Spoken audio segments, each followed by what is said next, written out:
Hey guys, here's a quick guide to arena offense with Nekhret.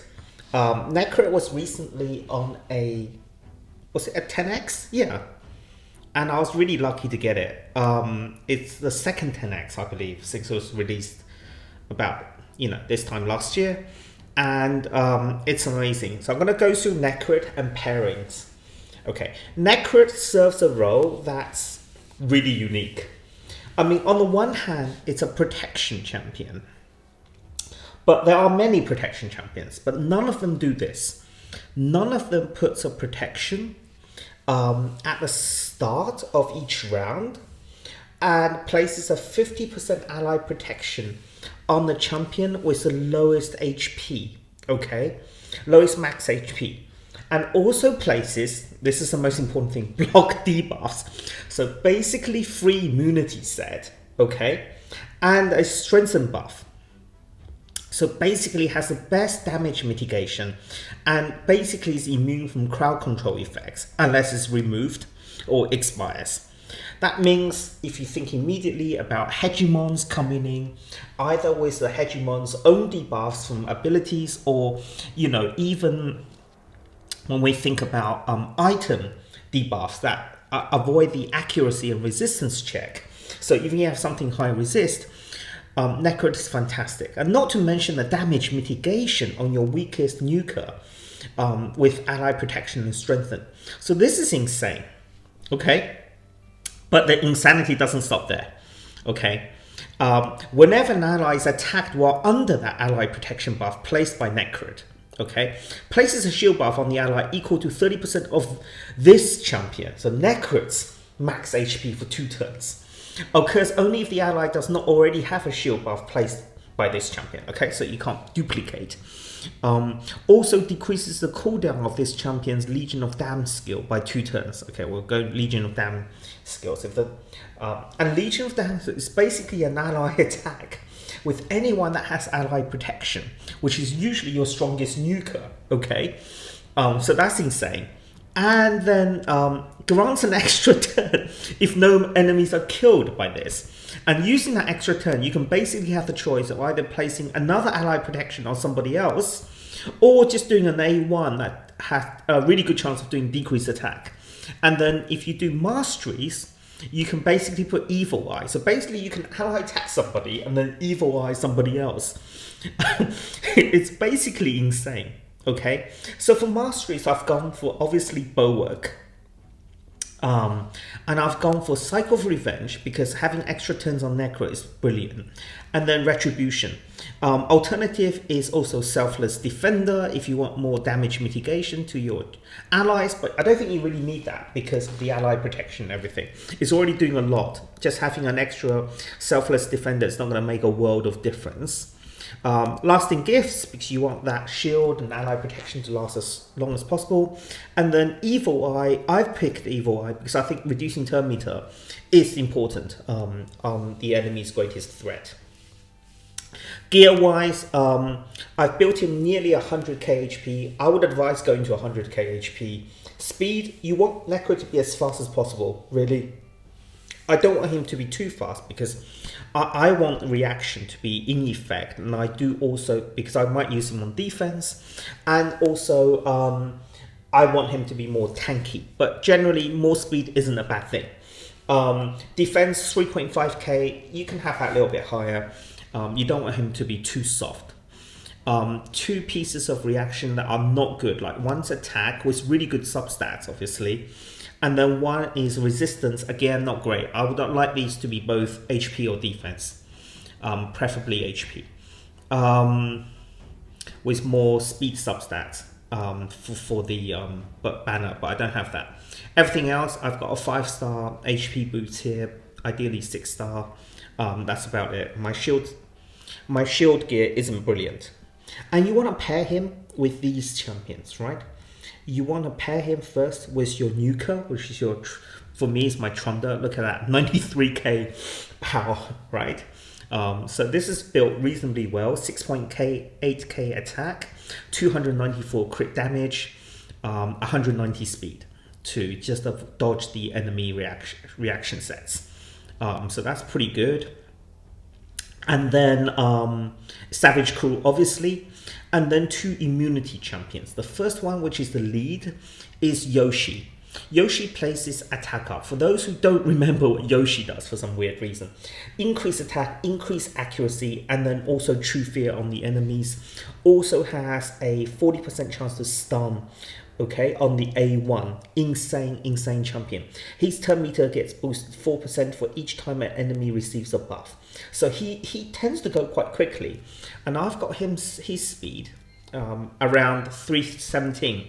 317 basically in immunity, okay? If you hear that sound, that's the sound of my pizza ready. So I'm gonna go and turn off the oven, put some salad on it, you know. And then here's my Kaima. My Kaima also in immunity at 314. Just a little bit slower than my Yoshi. Yoshi's accuracy boost will be fantastic because it's absolutely critical to my Kaima actually landing against higher resistance teams. So my Kaima's around just 500 accuracy. So with Yoshi's help, it's able to achieve, for example, 750 accuracy. The accuracy boost, you gotta remember, is for the whole stat, not just for the base stats. Okay. I'm just putting some salad on my pizza. So let's have a look at pre-made teams here. If we pick, these kind of teams are really annoying to less experienced players because they'll look at this and go, oh, there's a Hegemon, there's a Nekhret, oh my god, there's a Duchess. I'm not entirely sure what Lydia's doing there.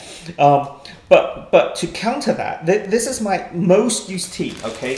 Anti-Hegemon with some kind of possible high resist because they have 316 player power. So they might have some kind of resistance going for them, right? And we don't want our Kaima not to land things. Okay, and we shouldn't be worried that our Tronda might get, you know, unlucky with the lack of extra hit because our Tronda has really low accuracy, and just boosting its, you know, accuracy a little bit more, I don't think it's going to make a world of difference. But I could be wrong on that because they might have a hybrid resistance whereby some of them have high resistance, but others don't. But nonetheless, the ones that don't tend to be quite soft. And we shouldn't be too concerned about losing the game. Okay, so the idea is that their Hegemon, whether it's a Nuker or a CC, it doesn't really matter. Whether it goes A1 or A2 first, it doesn't matter. They're not going to outspeed me. They don't have Warlord or Kaima or Kimi. So I just want accuracy up and see what happens. So I'll put this on full auto, and we expect to win this pretty quickly. Okay, so their Hegemon goes, but I'm all immunity apart from my Nekhret. And that's fine. So it's a nuke Hegemon, pretty good. Nuke me to half health, penetrated shields, ice sleep. Unfortunately, I didn't land the sleep on the Nekhret, possibly because just bad luck. And therefore, it's being able to put ally protection on the Duchess. Doesn't matter, I ally protect more. I nuke. And then I go, they revive, but that's fine. I've come around with attack up. With my own ally attack, and then my next nuke will just kill them. So, okay, so 35 seconds because I was a little bit unlucky with my sleep. We're gonna refresh and find a few more teams. This is Dream from Mad. He has a pretty good team. So I wonder here if their Warlord will go before my Kaima. This is a deciding question, and whether that Warlord has 3 cleanse accessories. So these are the deciding questions, right? So no cleanse, that's fine. Ally attack with the Tronda. Absolutely nuke them to pieces. Reset. Okay, and then attack up and then nuke again. Okay, so 20 seconds. Okay, let's find more hedgy teams. This is another hedgy team. Now here, I'm not really too concerned about accuracy. I might be more concerned about, for example, their nuker nuking me because after it gets, avoids death, it can have a good nuke. I'm worried about, for example, how fast they might be. So I might do something like this. I might just put in a Molly here. For a few reasons, okay, and I'll share them with you in a minute. I'll put a Moly here in immunity to boost my own turn meter because I want my Kaima to be faster than their Kaima, right? And then I also want the Moly there in provoke so that just in case I need that extra control, okay?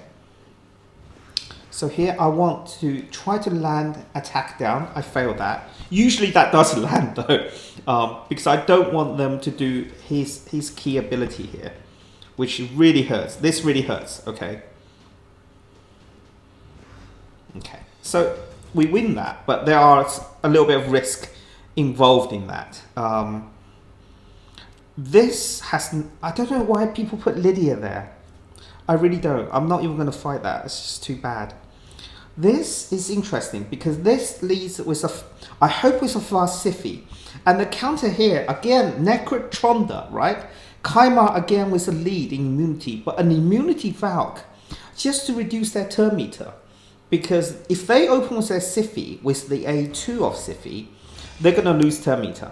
But if they open with an A1, see, they open with A2. If they open with A1, have a super fast Kaima, that would actually be a pathway to success. So we kid, unfortunately, on the Kaima, but we still manage. We ally attack, I think, the most dangerous person here. And I advise you to ally attack the most dangerous. And the most dangerous, it's not Solus, because it's asleep. It's not the Hegemon. It's not even the Siphi. It's Big Siphi's just used the A2 already. It's actually the Kaima. Kaima's sleep here would be devastating for us, removing our immunity and putting us behind things. So we want to get rid of that Kaima, hopefully, or at least reduce his turn meter. And here we can nuke. And even if the Siphi survives due to SP, it's fine, you know, because they're so behind on the turn meter race. We're just going to go through all the Hegemon teams today. Okay, here we might have a Hegemon and then a super fast Arbiter into Warlord. Okay, that's what we would be worried about. Okay, so what we can do here is we don't know if that Hegemon's a nuke Hegemon or an A1CC Hegemon. Smarter one would be the A1CC Hegemon. So we have to gamble here a little bit.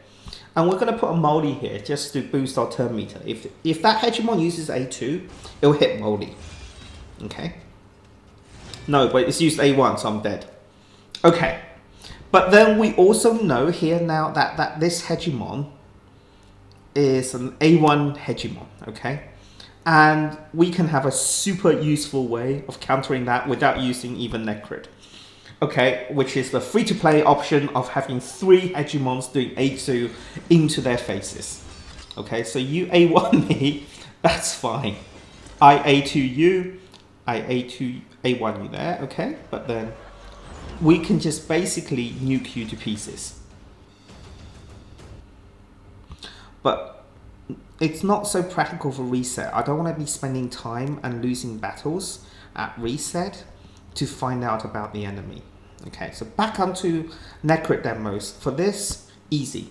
They can go first, but their Rodos is not tuned. Even if it was, how much damage is it going to do with the Nekhret protection?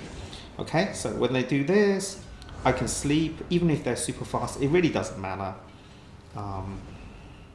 Notice how my Kaima went first there, simply because I think of masteries. There's a chance that Cycle of Revenge will trigger more for your Kaima than for your Yoshi. So even if your Yoshi is a little bit faster, Cycle of Revenge turn meter boost is going to be massive. Okay. This, I think we're going to be okay. There's a chance with this that we might not be as good, but I think we're going to be okay here. Yeah, we're going to be okay. They're just not that well geared. So 9 seconds.